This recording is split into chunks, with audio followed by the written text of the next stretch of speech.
One more example related to derivatives. Find dy by dx if y is equal to x raised to sine x.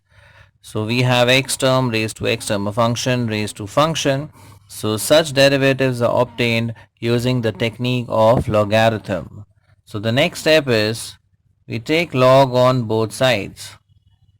So taking log on both sides, we obtain log y is equal to log of x raised to sine x.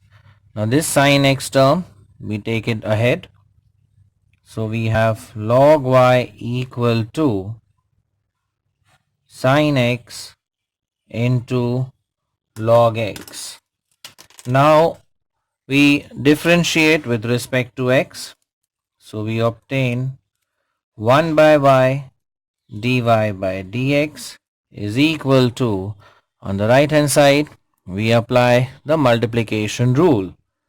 So we have sine x times derivative of log x plus log x into derivative of sine x. So the next step would be 1 by y dy by dx is equal to sine x into, now derivative of log x is 1 by x plus log x into derivative of sine x is cos x. And we take the y term on the right hand side.